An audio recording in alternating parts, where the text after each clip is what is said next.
Hey everyone, happy Friday. Welcome to another Facebook Live. I apologize if you just tried to tune into the last one, which got messed up somehow. Technology is always hard, but looks like we're good to go here. So it's Friday, it's the end of another week. I don't know about where you are right now, but here in New Hampshire, we have skipped spring and gone straight to summer. It's been in the 80s and 90s for the past 3 or 4 days, and I'm super thankful that I put the air conditioners in this week, and so we can sleep nice and cool at night. Although it hasn't really been helping me, I'm just trying to adjust to, when you have, I guess, have central area of air conditioner window units, the noise takes a little while to adjust to, getting used to sleeping. So still trying to adjust to that. So my sleep hasn't been the best, but I do have something that's supposed to help out with the temperature while we're sleeping coming very soon, and that is the Uller from Chili Pad, which I'm super excited about getting and trying out. I've heard a lot of great things about it. I've been watching that space for a long time, and just I've seen too many people say how it has changed their sleep, and it's not even from not even people that are paid podcast hosts, for example. So just regular everyday people that own it seem to rave about it as well. So have that on the way, hopefully coming soon. And again, another thing to help with the summer heat and keep the bed nice and cool. So interested to play around with that when that gets here. But today I want to talk about why next year you should skip your Murph workout on Memorial Day. So Memorial Day was this past Monday in the United States, and we celebrate those in the military that have passed away in service, and very worthwhile holiday for sure. And in the fitness space, there was a Navy lieutenant, Lieutenant Murphy, who passed away in Afghanistan in 2005, and he was an avid, from what I read about, an avid CrossFit participant, and his favorite workout was what they've renamed to Murph. And basically this Murph workout is you do it for time. You do a 1 mile run, 100 pull-ups, 200 push-ups, 300 squats, and then another 1 mile run. And you're supposed to do that all with a 20-pound weight vest on as well. So it is a killer workout when you're going for time, for sure. Even without the weight vest, it'd still be a killer workout. I personally have not tried this. I've not done it. I really have no interest in trying it, and maybe we'll touch on that a little bit later. But it's a very popular workout that a lot of people do in the fitness space on Memorial Day in honor of Lieutenant Murphy. And I appreciate everyone who does that. It's a great way to honor someone, I think, and super challenging. But I think when people go into this workout, a lot of people probably don't, probably aren't at the skill level that's required to do the workout. And this is not just specifically about this workout. It applies to a lot of things in the fitness industry. I see this all the time in the obstacle course racing space, and really the endurance sports scene as well, where people get kind of peer pressured into doing the hardest thing they can possibly do. And even though that may not really align with their goals or their the capabilities at the moment, right? A great example are people who get pushed into or think that they're not a real triathlete until they do an Ironman, right? And they have to do an Ironman, even though doing an Ironman right now just requires such a commitment to training that they can't deal with that on top of everything else. I see it in the OCR space, where you're not really a true OCR racer until you do an ultra distance OCR, right? And the same thing applies, right? There's a lot of stress, there's a lot of training volume that goes into doing one of those events, and people get pressured into doing it when it's not the right time for them to do it, or they're not at the right skill level to do it. They probably use another year or 2 or 3 of training before they even attempt it, and they end up getting burnt out or injured, or even worse, maybe never working out again because they might get hurt and discouraged and just stop working out altogether. Whereas they could have done a 5K OCR or a sprint triathlon just the same, and it would have been much better for themselves. So the reason why I brought this up is because I saw, a lot of people on social media will say, hey, I did Murph on Monday for in honor of Lieutenant Murph, and many of those posts ended in something like, I'm never going to work out again. I'm not going to work out for the rest of the week. I feel absolutely terrible.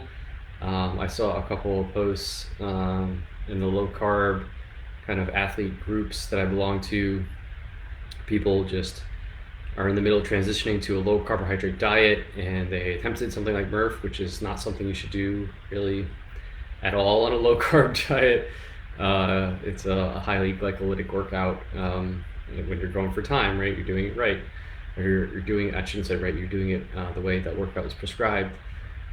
It's a highly glycolytic workout, and you should be using carbohydrates. And if you're trying to transition and adapt to a low carbohydrate diet, that is not the time to be doing a highly glycolytic workout like Murph. So we need to, when we come across situations or we find ourselves considering either a workout to do on that day, or a workout to do, or a goal race that we might want to strive towards for the upcoming race season, or whatever it may be, we need to consider the level of training we're at, the place we're at in our lives, and the impact that this one workout, or this training block is going to have, or this goal for the season is going to have on our lives, right? When you have a workout that you do one day, and that workout is going to put you in a place where you can't work out for the rest of the week, you probably shouldn't do it, right? It would have been better if you did a workout that was much easier on your body, you could easily recover from, and you could have worked out, 4 or 5 days that week. You would have been much better off than having to sit on the couch and recover all day long. And the same is true for, going into a training block, right? Is this training block right for you at this point in time, right? With COVID happening, or maybe added stress from that type of stuff, should you be training super hard right now? Is that really going to burn you out? Is it going to add more stress to your life? Can you deal with that added pressure?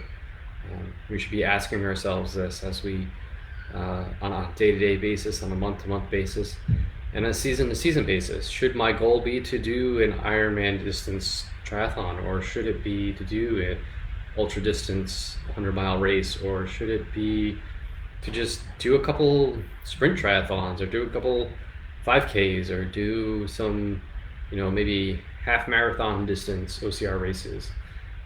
Because right now I have a lot of stress at work. I have small kids at home. I'm just not in a place in my life where I should be doing these things. And if I do attempt these lofty goals, can my body withstand it? Is my body in a place that I am able to do these things in a healthy manner, right? If you're starting to transition to a low carbohydrate diet in order to become, a goal of being more metabolically flexible and not relying on carbohydrates so much, that's a great goal. But you have to understand that it's going to take some time, and your workouts are going to suffer, and you probably need to change the way you're training for the next few months. And is that going to help you get to the race goal you have, or whatever? So we need to be mindful of where we are at the current moment, over the course of the next month, and over the course of a year or a season, right? And where we're at. I've certainly made this mistake myself. I've done workouts, I've got suckered into workouts, doing workouts that perhaps were not the right thing for me to do at that moment, and I understand the peer pressure thing, and I also understand the consequences of doing it. And I can relate to that, and I've made the mistake myself, but now I try to think more long-term, more holistically, what are my goals, not only as an athlete, but as a father and a husband, someone who's trying to run a health coaching business and has a full-time job as a software engineer. I take all that into consideration on a day-to-day basis, on a week-to-week basis, on a month-to-month basis, and on a season-to-season basis. as I make my own decisions as I move along in life. So, maybe next year when Memorial Day rolls around and it's time to again, your fellow athlete friends are pressuring you to do Murph, maybe you sit back and think about where you are in your journey in your life and at that moment, and whether Murph is actually the right thing to do at that time. So someone has entered the room. Seems like they definitely come in during my 10 minutes of Facebook Live, but that is life. And that's about it for today. So think about that. Let me know what you think. Feel free to ask me any questions, maybe about the decision process that I go through when I consider making these types of workout decisions, either short term or long term. Feel free to leave comments and direct message me and reach out. Facebook, Instagram, wherever, YouTube. Again, I will direct everyone towards signing up for my newsletter. Again, I've been on a streak, weekly content going out every week. I'm actually going to switch up my newsletter a little bit, probably to go out a few times a week. So I might do 2 or 3 a week with just smaller amounts of content each day.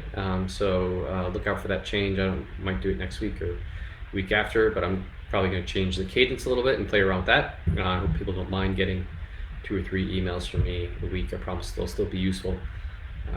But I'm going to play around with that. And if you're interested in signing up for the newsletter, you can just head over to my website at rjbhealth.coach, and there's a link at the top for the newsletter, and just sign up there.